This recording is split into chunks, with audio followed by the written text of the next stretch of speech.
જીરું અને થોડીક હિંગ અને થોડીક green chutney. Good morning everyone, welcome back to my new vlog. 8 વાગી ગયા છે ને હું રેડી થઈને જાઉં છું નીચે. મોર્નિંગનો વ્યૂ કંઈક આવો દેખાય છે મારા ઘરમાંથી બહારની સાઈડ. અને પછી આપણે જઈએ નીચે અને માં કરે દૂધના. માં વહેલા ઉઠે 6 વાગે તા તો માં ઉઠી ગયા હોય. અને આ અમારું મંદિર છે. માએ ધૂપ દીવા તો વહેલા કરી લીધા હશે એટલે તમે બધાય દર્શન કરી લ્યો મંદિરના અમારા. ધીરે ધીરે હીરુબેન આવે નીચે.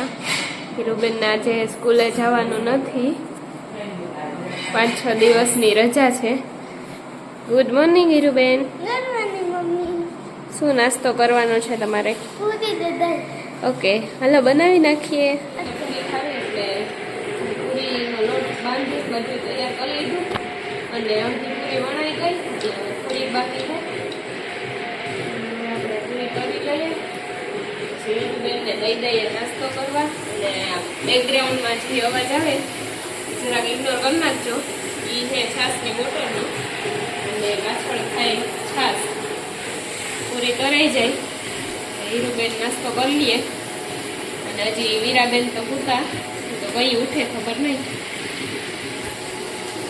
બેન ઉઠી ગયા, બ્રશ કરી લીધું, રેડી થઈ ગયા અને હવે કરે નાસ્તો. હાઈ કહી દો તો. આ છે વિટામિન સી નું ડ્રિંક. અને તમારે આની રેસીપી જોતી હોય તો મને કહેજો, હું આની અલગથી રેસીપીનો વિડીયો અપલોડ કરી દઈશ. આ વાળ માટે, સ્કિન માટે બહુ જ સારું છે, એટલે જ મારી સ્કિન એટલી ગ્લો કરે છે. હીર ને વીરા ટીવી જોવે છે અને વીરા એને હક લેવા દેતી નથી. અને એટલી સિરિયસ થઈને હીરું આજે મેં અપલોડ કર્યો એ મારો વ્લોગ જોવે છે અને વીરાબેન એને હક લેવા નથી દેતા. માં બનાવે ઊંધિયું અને દીપાબેન ઊંધિયાની ગોરી તરે અને માં કરે ઊંધિયાનો વઘાર. નાખવાની હિંગ, પછી રાઈ જીરું, આ બધા મસાલા, પછી ટમેટા નાખી દેવાના, પછી નાખવાની લસણવાળી ચટણી. અને વેજીટેબલ્સમાં છે રીંગણા, રગવો, વટાણા, ગાજર નહીં સુરણ અને કાચા કેળા. આટલું છે. વટાણા છે, બટેટા, વાલ છે, પાંદડી છે, એટલું બધું આમાં નાખવાનું છે. ભેગું છે.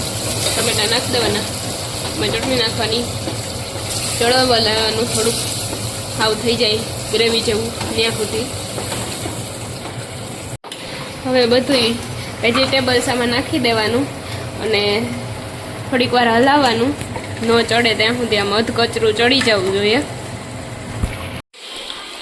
આવું ચડી જાય પછી એક આ ટોપડી ભરીને પાણી નાખી દેવાનું ને પછી હરખું મિક્સ કરી અને કુકરનું ઢાંકણું કરી દેવાનું બંધ. ને 7-8 સીટી થાય પછી જોઈ લેવાનું ચડી ગયું કે નહીં.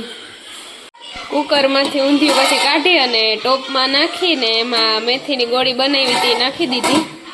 અને પછી આમાં છે દાળ અને આમાં છે ભાત અને આમાં છે સંભારો અને આ સાઈડ દીપાબેન બનાવે છે રોટલી. તો હાલો બધાય જમવા.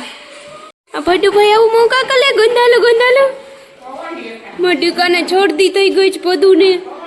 તે ક્યાંય ગમતું નથી ગમતું મડુકાનમાં ક્યાંય નથી ગમતું. 7:15 જેવું થઈ ગયું છે અને હવે સાંજની રસોઈ કરવાની છે. ઇન્સ્ટન્ટ ઢોસા બનાવવાના છે એટલે ઇન્સ્ટન્ટ ખીરું નાખવા માટે રવો અને ચણાનો લોટ, એટલે ખીરું પલાળવું ન પડે. એ બેયને મિક્સરમાં સરખું ગ્રાઇન્ડ કરી લેવાનું.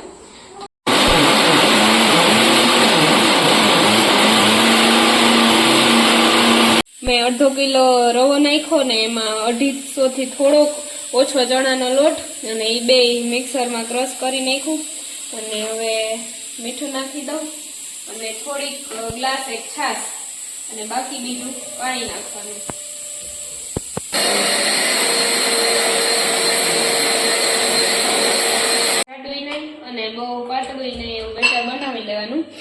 આમાં કંઈ ગાંઠા ન રહેવા જોઈએ અને આને 15-20 મિનિટ સુધી ઢાંકી અને મૂકી દેવાનું. દાળ ચટણી બનાવવાની છે એટલે એના માટે તેલ મૂકી દીધું બકડિયામાં અને ટમેટા અને મરચાં આવા મોટા મોટા સુધારી લેવાના.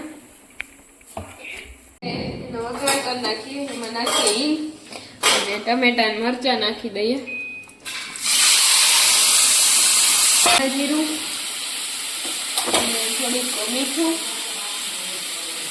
અને ચટણી નાખી દેવાની થોડી અને આ બધું એકદમ સરસ પડી જાય ને ત્યાં સુધી રાખવાનું.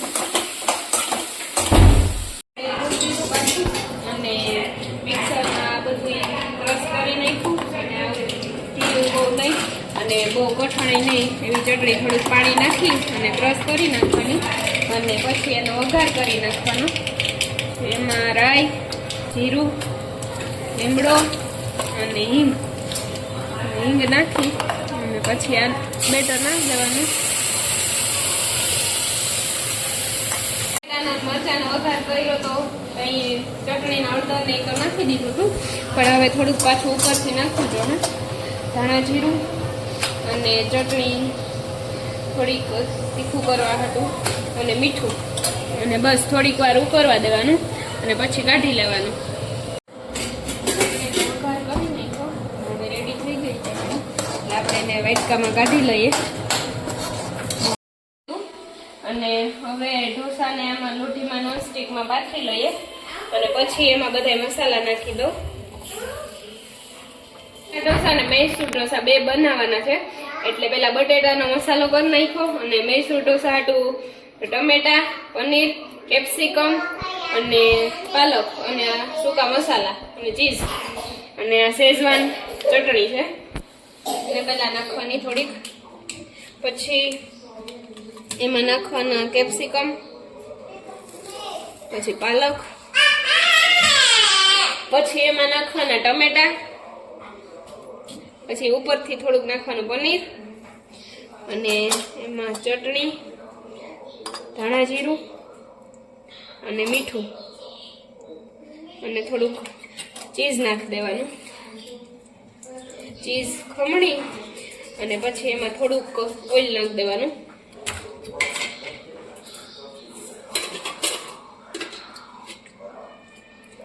ઓઇલ નાખી અને પછી એમાં ઢાંકણું ઢાંકી દેવાનું અને 2 મિનિટ પછી જોઈએ એટલે આવું થોડુંક અડધું ચડી ગયું હશે પછી આવી રીતના આખા એમાં પાથરી દેવાનું.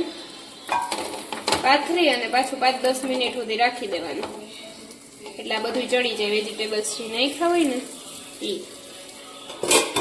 એકદમ ચડી ગયું છે બધું વેજીટેબલ. આવી રીતના પાથરી અને હવે પેપરને આપણે કાઢી લેવું. મૈસૂર ઢોસો રેડી છે, એકદમ ક્રિસ્પી થઈ ગયો. હવે એક મસાલા ઢોસા બનાવી નાખીએ. એના હાટું પેપર પથરાઈ ગયું છે અને ઉપરથી એમાં નાખવાનો છે બટેટાનો મસાલો. એકદમ થઈ ગયો અને કાઢી લઈએ.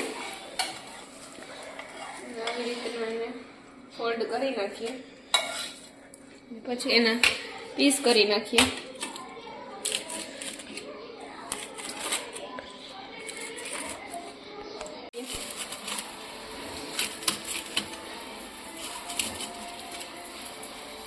આજના વિડીયોનો એન્ડ અહીંયા કરી નાખીએ આપણે. અને આજ થોડોક ડે બિઝી હતો અને હજી મારી ચેનલને સબસ્ક્રાઇબ ન કરી હોય તો સબસ્ક્રાઇબ કરી નાખજો અને લાઈક ને શેર કરી દેજો. Bye bye.